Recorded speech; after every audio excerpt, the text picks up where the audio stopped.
Muy bien, hermanos, un saludo para todos. Aquí vamos con el quinto estudio del libro de Mateo y su entorno. Espero que, como los anteriores, este también sea de bendición. Apenas estamos iniciando con entrando en el libro. Estamos ahora dando algunos de los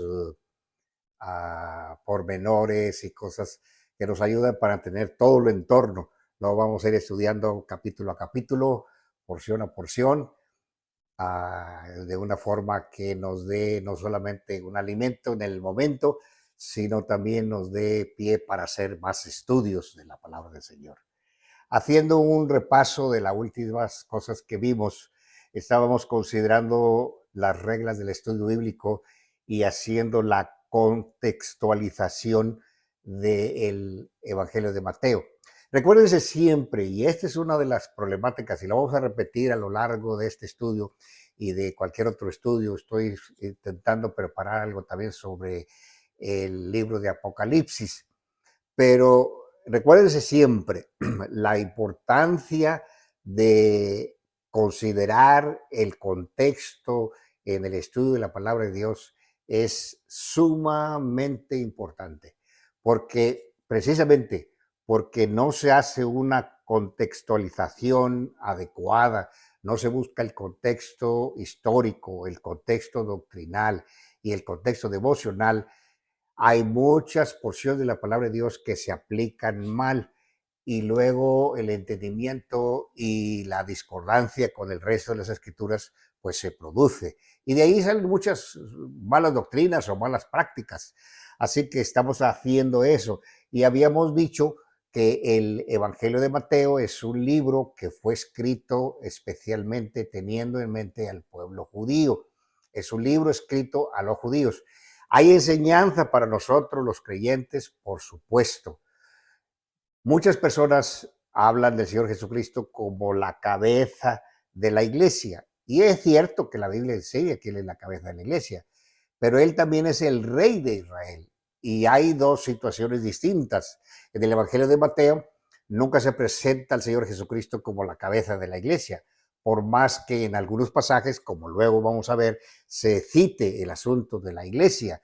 No es el asunto de la iglesia como la conocemos nosotros en este momento, en el momento actual. Y por lo tanto, muchas de las enseñanzas y doctrinas que se derivan del Evangelio de Mateo por el mal estudio, la falta de contextualización de las escrituras, especialmente de este libro muy clave en la Biblia, se producen malas doctrinas, y ya los hemos mencionado, ya hemos hecho, hemos citado algunas cosas.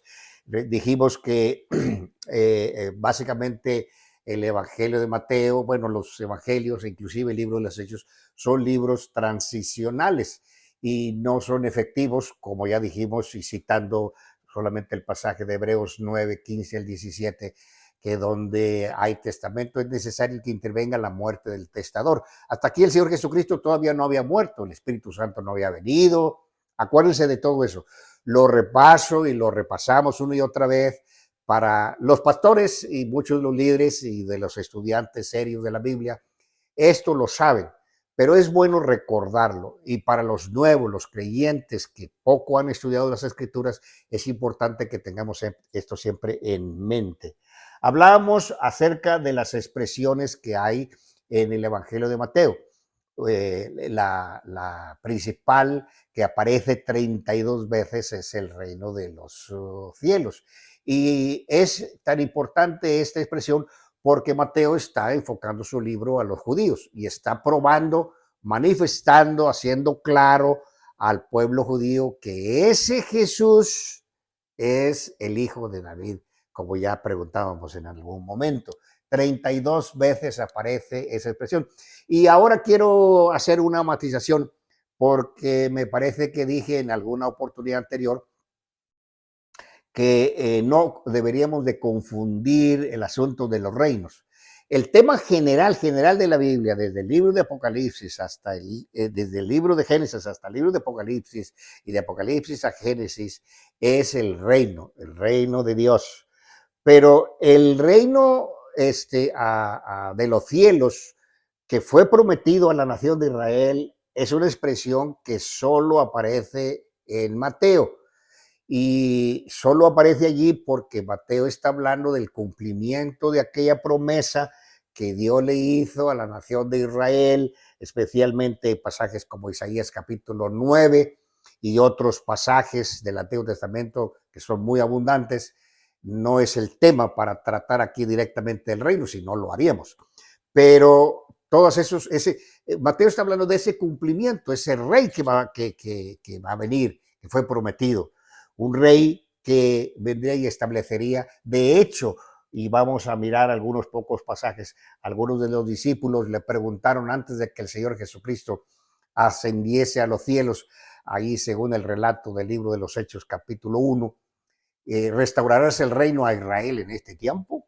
Hablaban de ese reino prometido por medio de David. Así que quiero hacer una matización.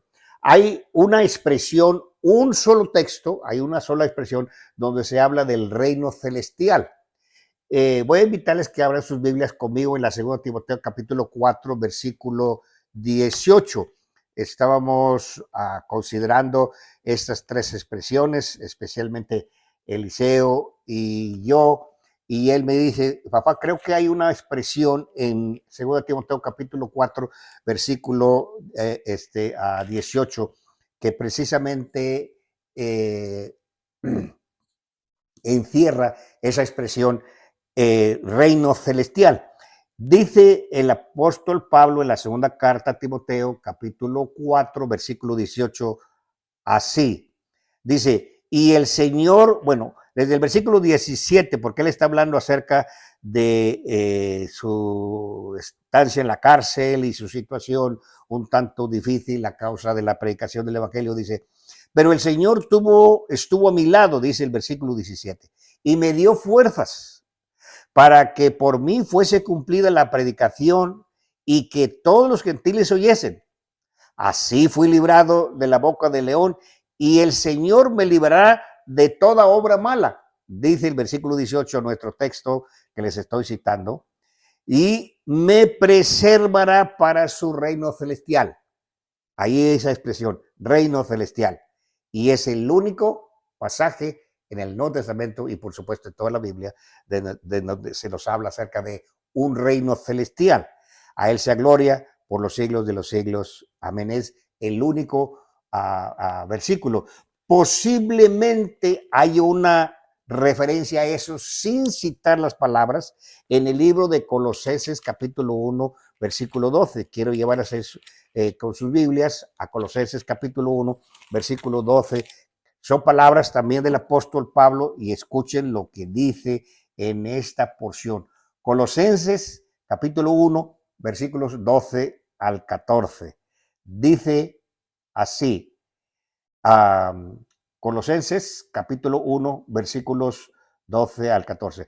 Fortalecidos con todo poder conforme a la potencia de su gloria, para toda paciencia y longanimidad, con gozo, dando gracias al Padre que nos hizo aptos para participar de la herencia de los santos en luz, el cual nos ha librado de la potestad de las tinieblas y trasladado al reino de su amado Hijo, en quien tenemos redención por su sangre, el perdón de pecados.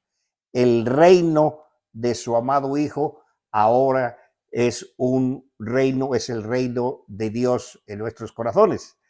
Y posiblemente es una referencia indirecta a ese reino celestial del que Pablo hablaba en su carta a Timoteo. Así que tenemos tres expresiones que quiero matizar en este momento. Tenemos el reino de los cielos, que es una promesa hecha a pueblo judío de un rey venidero, un rey que se levantaría de la simiente del Señor, de David, el Señor Jesucristo.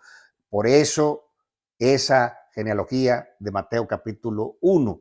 De hecho, allí en Hechos capítulo 1, versículos 6 hasta el 8, los discípulos, mientras estaban contemplando al Señor antes de que Él partiera y diera las últimas instrucciones, allí dice la palabra de Dios en Hechos 1, 6 al 8. Entonces los que se habían reunido le preguntaron diciendo, Señor, ¿restaurarás el reino a Israel en este tiempo? Y ellos no hablaban de ningún otro reino, no conocían ningún otro reino, no conocían ninguna otra expresión del reino más que el reino profetizado en Isaías capítulo 9. Luego vamos a ver un poco este texto. Entonces, aquí él les dice del versículo 7, y les dijo, no os toca a vosotros saber los tiempos o las sazones que el Padre puso en su sola potestad, pero recibiréis poder cuando haya venido sobre vosotros el Espíritu Santo, y me seréis testigos en Jerusalén, en toda Judea, en Samaria y hasta lo último de la tierra. Evidentemente, los discípulos estaban pensando en ese reino de los cielos del que Mateo está hablando.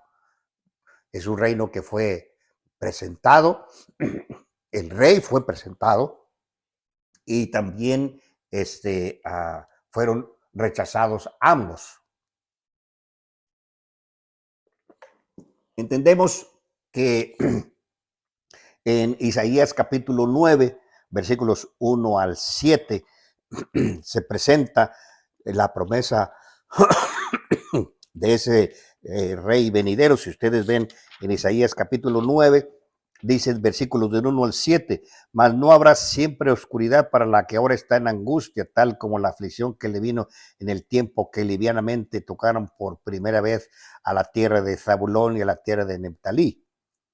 Pues al fin llenará de gloria el camino del mar, de aquel lado del Jordán, en Galilea de los gentiles. El pueblo que andaba en tinieblas vio gran luz, los que moraban en tierra de sombra de muerte, luz resplandeció sobre ellos. Esa es una porción que luego se cita también en Mateo capítulo 4 y versículos 16 en adelante.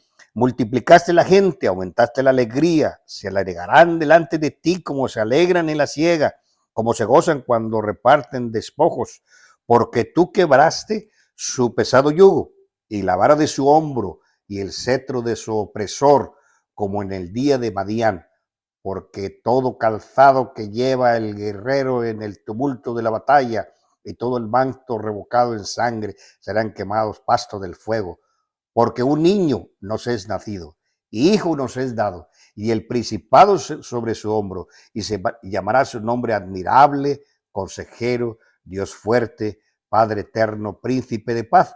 Lo dilatado de su imperio y la paz no tendrá límite sobre el trono de David y sobre su reino, disponiéndolo y confirmándolo en juicio y en justicia desde ahora y para siempre.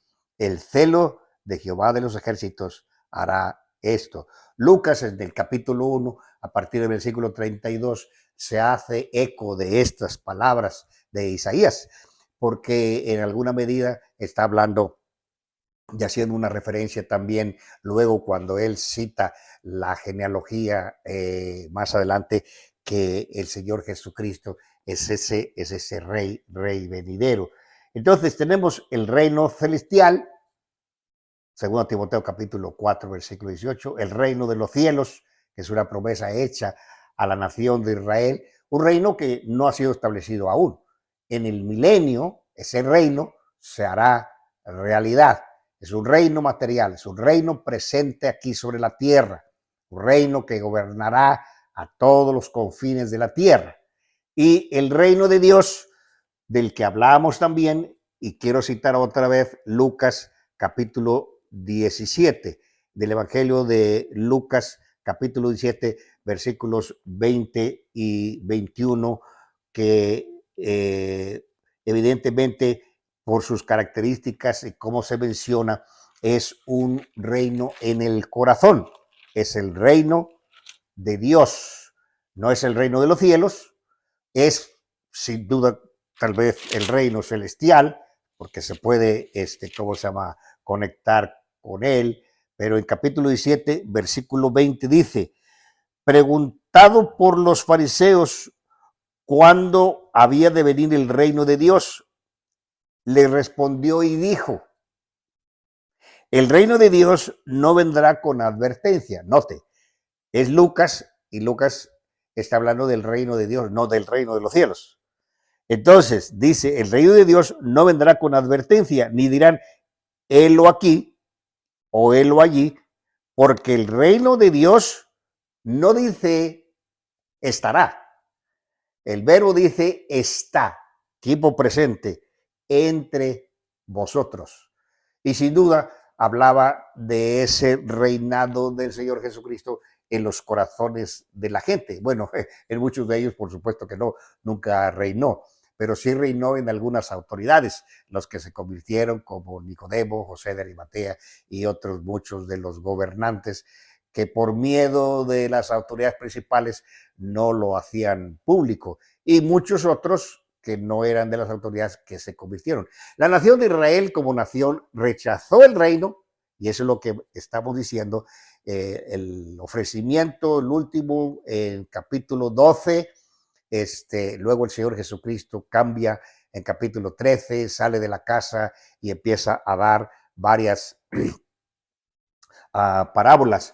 Así que quería hacer esa matización sobre el asunto de los reinos para que tengamos en mente una capitulación de estas expresiones. El reino celestial, y haz más estudio, sería bueno hacer un estudio más profundo acerca de esto. Segundo Timoteo, capítulo 4, versículo 18, el reino de los cielos, que presenta todo el evangelio de Mateo y algunos pasajes que nos ayudan para comprender, como Hechos, capítulo 1, versículo 6 al 8, donde está preguntando acerca del reino de los cielos, y el Señor dice, no, el reino de los cielos está en sus corazones.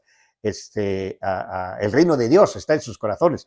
El reino de los cielos es ese reino que presenta Mateo a lo largo de los primeros 12 capítulos. Bueno, en realidad todo el libro, pero los primeros 12 capítulos que luego rechazarían. Acuérdense, reino celestial, 2 Timoteo 4, 18. Reino de los cielos, la promesa que Mateo está intentando describirnos a lo largo de todo su libro. 32 veces habla del reino de los cielos. Inclusive, en el mismo capítulo 13 dice que el reino de los cielos, y 7 veces lo dice en cada una de las parábolas. Pero el pueblo, a través de sus autoridades principales, rechazaron tanto el reino como el rey. Y el reino de Dios, que es un reino espiritual que está en nuestros corazones, es Cristo reinando en nuestros corazones. Que si confesares con tu boca que Jesús es el Señor y creyeres en tu corazón que Dios le levantó de los muertos, serás salvo.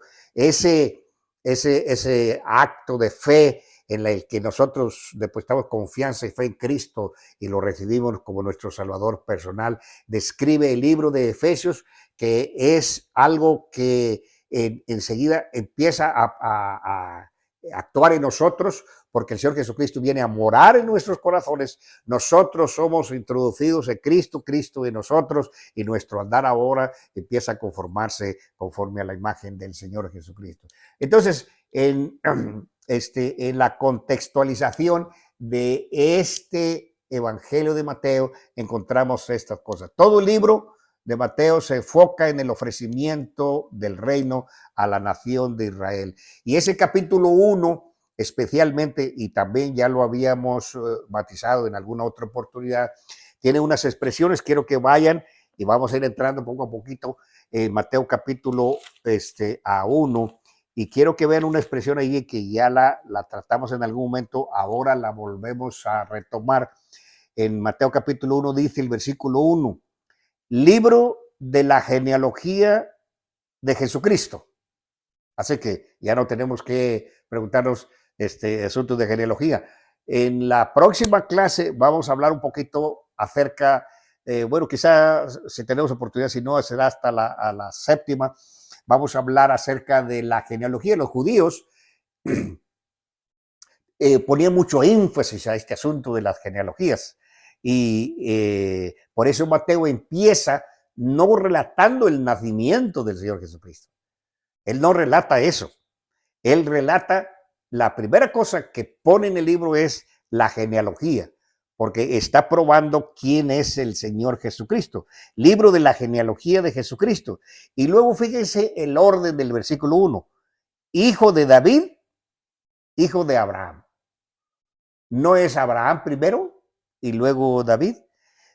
Lo pone así por la siguiente razón. Mire, cuando dice hijo de David, lo conecta con la línea de la realeza. La promesa del rey venidero y ese reino que sería establecido por ese rey venidero es a través de David. Luego vamos a ver cómo el diablo intentó de muchas maneras entorpecer que eso sucediera. La matanza de los niños, los reyes malos que vinieron, que tuvieron maldiciones sobre sus generaciones, etcétera, etcétera. Pero cuando habla de el hijo de David, establece su realeza. Cuando habla del hijo de Abraham, esa expresión habla de su conexión con la nación judía.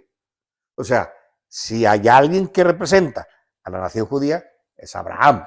Entonces, establece no solamente su derecho, sino también establece la raíz judía. Las dos cosas.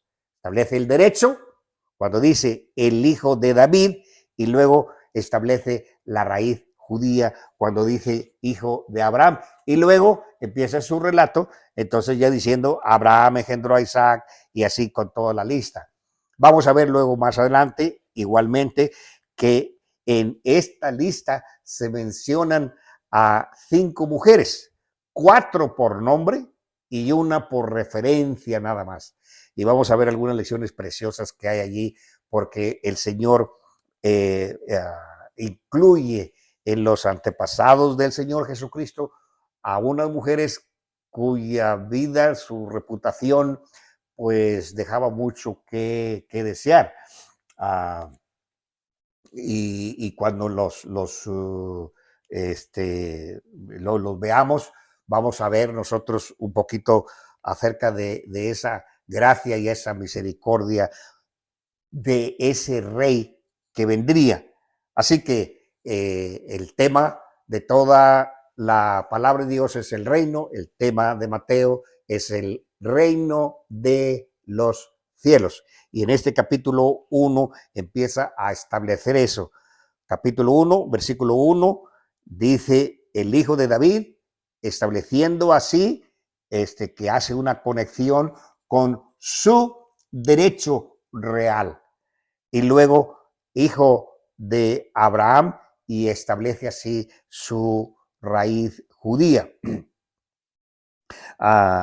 El Evangelio de Mateo tiene entonces ese propósito de presentar al Señor Jesucristo como el Rey de Reyes. Ya vimos, hablando de los 4 evangelios, que el Evangelio de Mateo presenta al Señor Jesucristo y su figura, de aquellas figuras que vimos tanto en el libro de Ezequiel como en el libro de Apocalipsis, es la figura cara de león.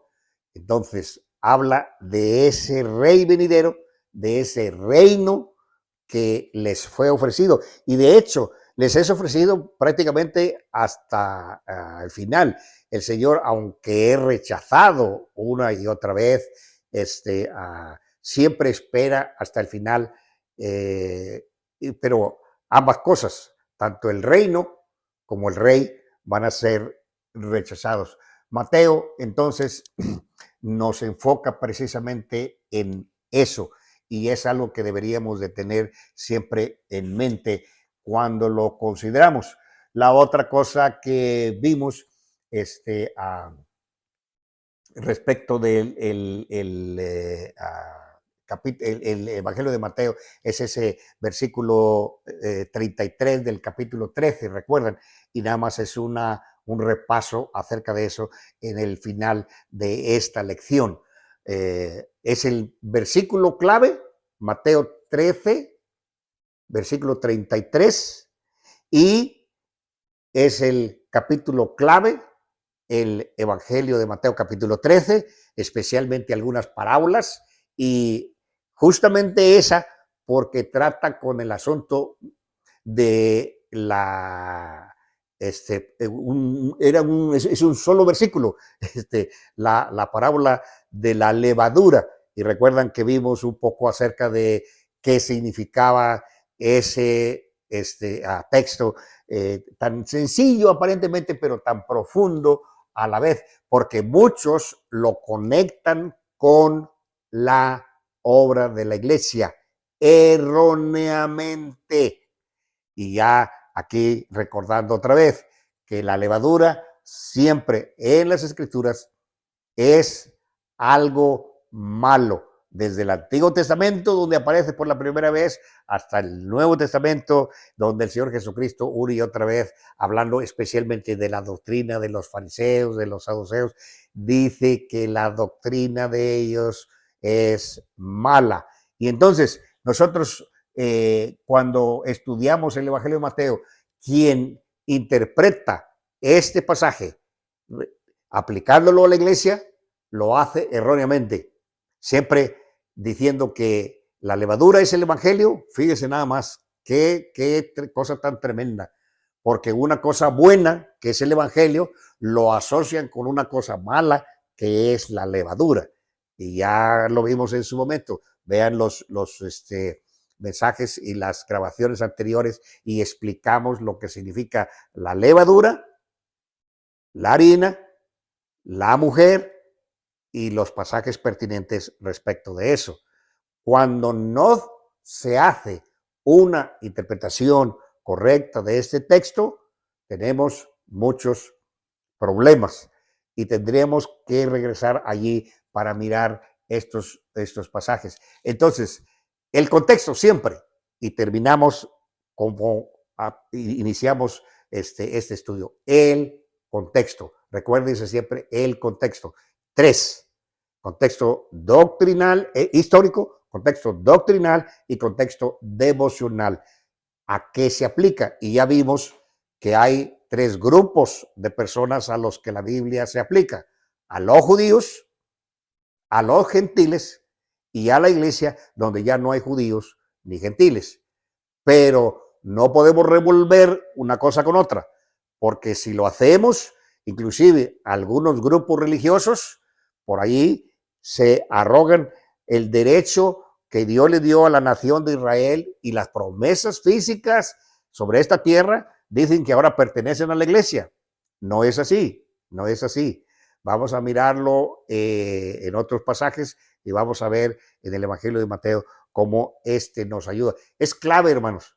Otra vez, vuelvan a leer, miren esas expresiones del reino de los cielos, subrayenlas, busquen estas otras 2 expresiones que vimos que aparecen en otros pasajes. El reino celestial, ya lo dijimos en 2 Timoteo 4, y el reino de Dios, que es algo espiritual en nuestro interior. El reino de los cielos es algo material de este mundo, establecido para la nación judía, que se va a cumplir en el milenio. Entonces, vamos a tener en mente estas cosas y procurar, ¿cómo se llama? A hacer más estudio de esto, hermanos. Eso no intenta hacer un estudio exhaustivo. No, vamos, es que no. Cuando ustedes toman estos temas, se podían sacar y hacer un estudio más exhaustivo y hablar acerca de eso que enseña la palabra de Dios en otros pasajes respecto de estas ideas, estos pensamientos. Otra vez, y terminamos con este pensamiento, como empezamos. El reino de los cielos es de lo que nos habla el Evangelio de Mateo, un reino físico material.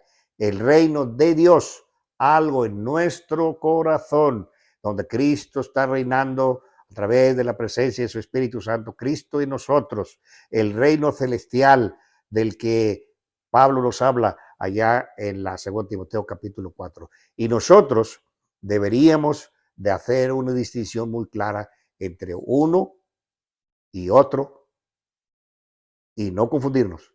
Contextualización. Dios los bendiga, hermanos.